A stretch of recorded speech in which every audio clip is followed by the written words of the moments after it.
다 함께 찬송가 28장 찬송하심으로 월요일 새벽 예배 하나님께 드리겠습니다. 복의 근원 강림하사 찬송하게 하소서. 한량 없이 자비하심 증량할 길 없도다.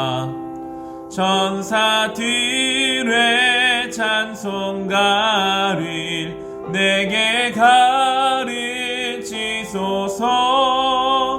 구속하신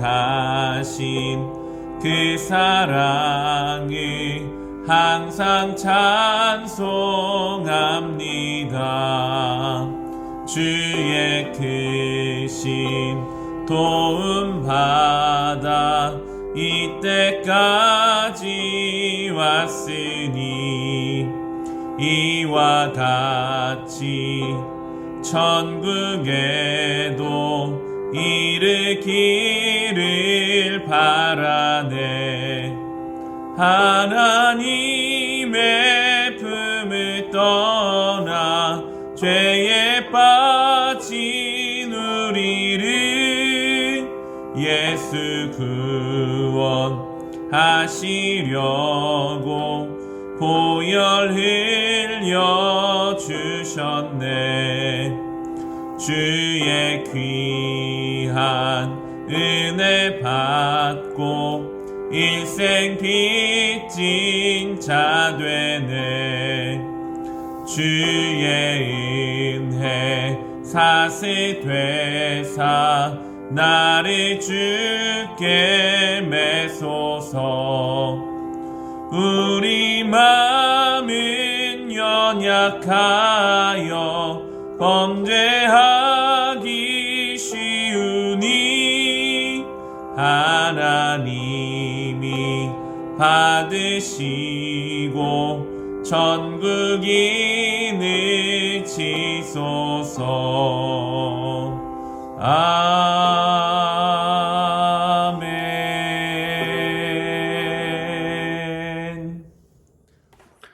함께 중보의 기도를 하실 때 새로운 한 주간을 놓고 주님 앞에 기도합시다. 주님, 1월 마지막 주 또 2월 첫날을 시작하는 한 주간입니다.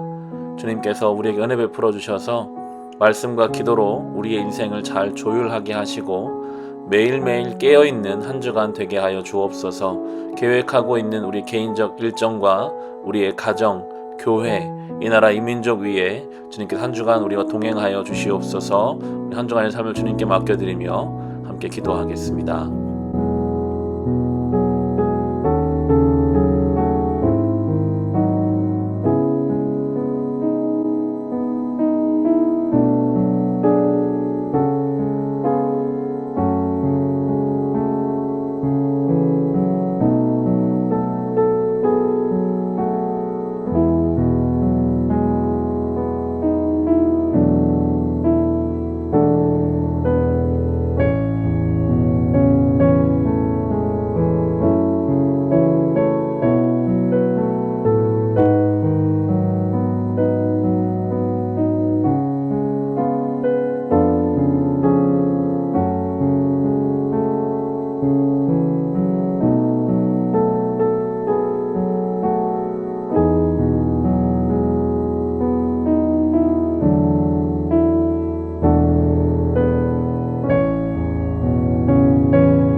오늘 우리가 함께 묵상할 하나님의 말씀은 사무엘상 4장 12절에서 22절까지의 말씀입니다. 사무엘상 4장 12절에서 22절까지의 말씀입니다. 주신 말씀을 우리 함께 읽겠습니다. 어떤 베냐민 사람이 싸움터에서 빠져나와 그날로 실로에 이르렀는데 슬픈 나머지 옷을 찢고 머리에는 티끌을 뒤집어 쓰고 있었다. 그 사람이 왔을 때에 엘리는 길가 의자에 앉아서 길을 내다보면서 마음속으로 하나님의 괴를 걱정하고 있었다. 그 사람이 성읍에 이르러서 소식을 전하니 온 성읍이 두려워하며 슬피 울부짖었다. 엘리가 그 울부짖는 소리를 듣고 물었다. 저 소리가 무슨 소리냐? 그 사람이 급히 달려와서 엘리에게 소식을 전하였다. 그 무렵 엘리는 98살 된 노인으로서 눈이 어두워져서 앞을 거의 볼 수 없었다. 그 사람이 엘리에게 말하였다. 저는 전쟁터에서 도망쳐 나온 사람입니다. 전쟁터에서 오늘 도망쳐 오는 길입니다. 엘리가 물었다. 젊은이, 무슨 일이 일어났소? 소식을 전하는 그 사람이 대답하였다. 이스라엘 백성은 블레셋 사람 앞에서 도망쳤고 백성 가운데는 죽은 사람이 매우 많습니다. 제사장님의 두 아들 홈니와 비느하스도 전사하였고 하나님의 궤는 빼앗겼습니다. 그가 하나님의 궤에 대한 소식을 전할 때에 엘리는 앉아있던 의자에서 뒤로 넘어져 문 곁으로 쓰러져서 목이 부러져 죽었다. 늙은 데다가 몸까지 무거웠기 때문이다. 그는 40해 동안 이스라엘의 사사로 있었다. 그때의 엘리의 며느리인 비느하스의 아내는 임신 중이었으며 출산할 때가 가까웠는데 하나님의 궤를 빼앗겼고 자기의 시아버지와 남편도 죽었다는 소식을 듣자 갑자기 진통이 일어나 구부리고 앉은 채 몸을 풀었다. 그러다가 그는 거의 죽게 되었다. 그때 곁에 서 있던 여인들이 아들을 낳았으니 걱정하지 말아요 하고 말해주었다. 그런 산모는 대답도 없고 관심도 보이지 않다가 그 아이의 이름을 이가봇이라고 지어주며 이스라엘에서 영광이 떠났다 하는 말만을 남겼다. 하나님의 궤가 빼앗긴 데다가 시아버지도 죽고 남편도 죽었기 때문이었다. 거기에다가 하나님의 궤까지 빼앗겼기 때문에 이스라엘에서 영광이 떠났다고 말했던 것이다. 아멘.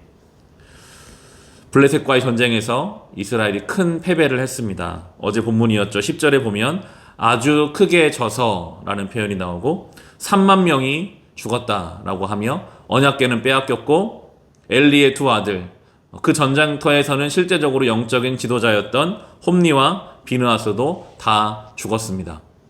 그 소식을 들은 엘리 제사장의 반응이 이제 오늘 본문입니다. 14절, 15절의 말씀입니다. 엘리가 그 울부짖는 소리를 듣고 물었다. 저 소리가 무슨 소리냐? 그 사람이 급히 달려와서 엘리에게 소식을 전하였다. 그 무렵 엘리는 98살 된 노인으로서 눈이 어두워져서 앞을 거의 볼 수 없었다. 그 엘리에게 전해지는 소식도 소식이지만 그 소식을 전해 듣는 엘리의 상태에 관해서 성경이 이야기합니다. 나이가 98세 된 노인, 앞을 거의 볼 수 없는 노인의 모습. 이것은 단순히 육신적 노쇠함만을 이야기하는 것이 아니라 그의 영적 상태를 이야기하는 것이고 엘리로 대표되는 그 당시의 이스라엘의 영적 상태를 또한 보여주고 있는 것입니다. 마치 죽음을 앞둔 노인과 같이 눈앞의 것을 분별하지 못하는 것이 그 당시 이스라엘의 상태였기 때문에 블레셋을 이길 수가 없었던 것이었습니다. 왜 그런 전쟁에서 졌는지, 하나님께서는 그 지는 것으로 통해 무엇을 원하시는지, 회개해야 하는 것은 무엇인지, 그런 식으로 가야 하는데 지금 엘리는 그러한 반응을 할 수 없는 상태였습니다. 16절부터 18절 말씀입니다. 그 사람이 엘리에게 말하였다. 저는 전쟁터에 도망쳐 나온 사람입니다. 전쟁터에서 오늘 도망쳐 오는 길입니다. 엘리가 물었다. 젊은이 무슨 일이 일어났소? 소식을 전하는 그 사람이 대답하였다. 이스라엘 백성은 블레셋 사람 앞에 도망쳤고 백성 가운데 죽은 사람이 아주 많습니다. 제사장님의 두 아들 홈니와 비느하스도 전사하였고 하나님의 궤는 빼앗겼습니다. 그가 하나님의 궤에 대한 소식을 전할 때 엘리는 앉아있던 의자에서 뒤로 넘어져 문 곁으로 쓰러져서 목이 부러져 죽었다. 늙은 데다가 몸까지 무거웠기 때문이다. 그는 40해 동안 이스라엘의 사사로 있었다. 엘리는 지금 하나님 앞에 회개를 주도해야 하는 자리에 있습니다. 하나님의 궤를 빼앗겼다면, 그 수많은 하나님의 백성들이 죽었다면 하나님은 우리에게 뭘 원하시는가? 회개할 것은 무엇인가? 옷을 찢고 죄를 뒤집어 쓰고 하나님 앞에 온 백성을 대표해서 회개를 해야 할 엘리는 전해지는 소식에 전혀 대응하지도 반응하지도 못하고 있습니다. 그 비대한 몸에 비해서 전혀 민감하지 못한 그의 상태는 전해오는 소식을 받아들이지 못하고 그 소식에 그냥 뒤로 미뤄져서 의자에 넘어져서 목이 부러져 죽게 됩니다. 그의 무거운 몸, 어두운 시야, 영적 상태를 이야기합니다. 나이가 많으면 당연히 노쇠해지는 것이 아닌가 반문할 수 있지만 성경에서 모세의 경우 120살이 되어 그가 죽을 때까지도 그는 눈이 흐려지지 않았다. 기력이 쇠하지 않았다라고 신명기 말씀이 우리에게 전해주고 있습니다. 영적인 눈을 밝히고 영적인 몸을 잘 유지하기 위해서는 당연히 우리에게 어떤 노력이 필요합니다. 깨어있으려는 힘이 필요합니다. 우리가 그렇게 준비되어 있지 못하다면 엘리처럼 우리를 찾아오는 수많은 예상하지 못한 소식과 소문들에 그냥 압도될 수밖에 없습니다. 그냥 그 소식과 소문에 뒤로 완전히 넘어져서 목이 부러져 죽는 엘리와 다를 바 없이 우리의 가정을 향한, 우리의 인생을 향한, 우리가 예상하지 못한 어떤 일들이 막 다가올 때 그것을 믿음으로 해석하지 못하고 감당하지 못하고 뒤로 넘어져 죽을 수는 없잖아요. 그래서 우리는 깨어 있어야 합니다. 하나님은 그냥 단시간에 엘리를 이렇게 한 번에 심판하신 것이 아닙니다. 40년의 시간을 주셨다라고 성경은 오늘 우리에게 이야기하고 있습니다. 그 40년 동안 서서히 엘리는 영적인 것들을 잃어간 것입니다. 그 40년의 시간을 깨어 있었다면 매일매일 하나님 앞에 회개하기를 힘쓰고 말씀을 붙잡기를 힘쓰고 기도하기 힘썼다면 그는 이렇게 넘어져 죽지는 않았을 것입니다. 하지만 그 시간, 주어진 시간을 온전히 주님 앞에 쓰지 못했을 때의 결과가 어떠한지 엘리를 통해 우리에게 보여주고 계시는 것이죠. 우리는 우리에게 주어진 시간을 하나님 앞에서 잘 사용해야 합니다. 점점 더 무뎌져가는 방향으로 가지 않도록, 내 상태가 어떤지도 알지 못하는 정도로 우리가 흐려지지 않도록 깨어있기를 힘써야 하는 것입니다. 매일매일 운동을 하잖아요. 매일매일 걷고 산을 오르고 우리는 때로 식단을 조절하고 운동을 해서 몸의 건강을 유지하려고 합니다. 영적인 일도 똑같습니다. 우리가 매일매일 주어진 시간에 깨어있기 위해 노력해야 합니다. 영적 운동을 해야 합니다. 몸에 좋지 않은 것을 먹지 않는 것처럼 우리 영혼에 좋지 않은 것들은 과감하게 절제할 수 있어야 하는 것입니다. 하나님의 영광이 떠났다. 이가봇의 출생이 오늘 나오면서 본문이 맞춰지고 있는데, 그러나 하나님의 영광은 떠나지 않았습니다. 때로는 이렇게 철저히 무너져야, 크게 지고 완전히 깨져야 그래야 다시 시작할 수 있기 때문에 하나님께서는 지금 이 이스라엘 백성들을 완전히 지게 하심으로, 무너지게 하심으로 이가봇 영광이 떠난 것이 아니라 한결같이 함께 하신 하나님을 이제 보여주실 텐데요. 하나님께서는 그냥 아무런 대안 없이 무너뜨리시는 분이 아니십니다. 사무엘을 준비하고 계시죠. 하나님의 계획이 있습니다. 하나님의 심판에는, 하나님의 징계에는 반드시 사무엘과 같은 그런 하나님의 대안이 준비되고 있는 우리는 기대감을 가져야 합니다. 하지만 지금 엘리의 며느리는, 비느하스의 아내는 주어진 소식 속에서 하나님의 영광이 떠났다라고 한탄하고 있죠. 21절 22절에 그 아이의 이름을 이가봇이라고 지어주며 이스라엘에서 영광이 떠났다는 말만 남겼다. 하나님의 궤를 빼앗긴 데다가 시아버지도 죽고 남편도 죽었기 때문이었다. 거기에다가 하나님의 궤까지 빼앗겼기 때문에 이스라엘에서 영광이 떠났다고 말했던 것이다. 현실적으로는 그래 보입니다. 엘리가 죽고 남편들이 죽고 궤는 빼앗겼고 하나님의 영광이 이제 우리를 떠났구나 라고 말할 수밖에 없는 현실이지만 하나님은 여전히 하나님 백성들을 영광으로 비춰주고 계십니다. 사무엘이 준비되고 있습니다. 지는 것이, 무너지는 것이 오히려 그들에게 득이 될 것입니다. 하나님은 새 일을 행하실 것이기 때문이죠. 2023년 이제 1월도 마무리되어 갑니다. 때로 우리의 삶에 하나님의 영광이 떠나는 것이 아닌가 그런 생각이 드는 그때에도 하나님은 여전히 신실하게 우리의 삶을 지켜주고 계십니다. 우리는 믿음으로 주어지는 현실을, 그 현실에 압도되어 뒤로 넘어지는 엘리가 아니라 깨어있는 자가 되어야 합니다. 로마서 8장 37절부터 이렇게 우리에게 말해주고 있습니다. 그러나 우리는 이 모든 일에서 우리를 사랑하여 주신 그분을 힘입어서 이기고도 남습니다. 나는 확신합니다. 죽음도 삶도 천사들도 권세자들도 현재 일도 장래 일도 능력도 높음도 기품도 그 밖에 어떤 피조물도 우리를 우리 주 예수 그리스도 안에 있는 하나님의 사랑에서 끊을 수 없습니다. 바울은 이런 고백을 하고 있는 거죠. 엘리처럼 상황에 따라 그냥 뒤로 넘어져 죽는 사람이 아니라 바울과 같은 믿음의 사람은 우리는 그 어떠한 상황도 끊을 수 없는 그리스도의 사랑으로 말미암아 이기고도 남는다라는 고백을 하고 있습니다. 그렇습니다. 우리는 이기고도 남습니다. 때로 전쟁에서 져도 우리는 이기고도 남을 것입니다. 하나님이 우리 편이시기 때문이죠. 우리 영적 상태가 그래서 중요합니다.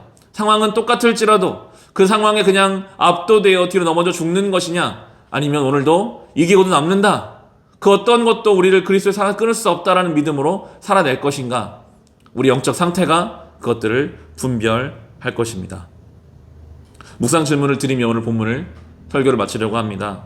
우리는 혹시 영적 상태가 어떠할까요? 비대한 엘리처럼 신앙생활은 오래 했고 우리가 눈으로 보기에는 많은 것을 갖추고 있는 것 같으나 조금만 내 생각과 다른 현실이 찾아오면 믿음으로 감당할 수 없어서 주눅들고 좌절하고 넘어지고 마는 그런 영적 상태가 아닐까요? 아니면 로마서 8장의 고백처럼 이기고도 남습니다, 그 무엇도 나를 그리스도의 사랑에서 끊을 수 없습니다 라는 단단한 믿음의 사람으로 살아가고 있을까요? 깨어있기 위해서 구체적으로 우리가 할 수 있는 노력은 무엇입니까? 오늘 더 내가 말씀을 붙잡고 살고 있는지, 기도의 시간들을 힘써서 지키고 있는지, 하나님 앞에 나의 삶을 늘 바라보고 있는지, 영적으로 깨어있기 위하여, 이기고도 남는 믿음의 삶을 살아가기 위하여 오늘도 주님 앞에서 맡겨진 삶을 살아가는 우리 모두가 될 수 있기를 주님의 이름으로 축원합니다. 기도하겠습니다. 하나님 아버지, 감사합니다. 오늘 엘리의 모습을 보며 우리의 모습이 어떠한지를 생각하게 하십니다. 그는 40년 동안이나 제사장으로 살았지만 다가오는 소식과 소문을 믿음으로 감당할 힘이 없는 노쇠하고 비대한 사람이었습니다. 주님, 이제 우리는 주님 앞에서 영적으로 깨어있기를 소원합니다. 때로 현실이 우리의 생각과 다르다 할지라도, 다가오는 소문과 소식들이 우리를 좌절시키는 이야기라 할지라도 넉넉히 이기고도 남는다라는 로마서의 고백처럼 그 무엇도 그리스도의 사랑에서 우리를 끊을 수 없는 그것을 믿음으로 붙잡는 사람들로 살아가게 하옵소서. 오늘도 말씀으로 다시 하루를 시작합니다. 2023년도 벌써 1월 30일이 되었습니다. 주님, 때로 우리의 삶이 한 달이 지났음에도 하나님의 영광이 떠난 것이 아닌가 할 만큼 좌절스럽고 어려운 일이 있다 할지라도 현실과 상황에 넘어지지 않고 믿음으로 주어진 삶을 살아가게 하옵소서. 오늘 영적으로 깨어있기 위하여 말씀을 붙잡고 기도의 시간을 지켜가게 하시옵소서. 예수님의 이름으로 기도합니다. 아멘.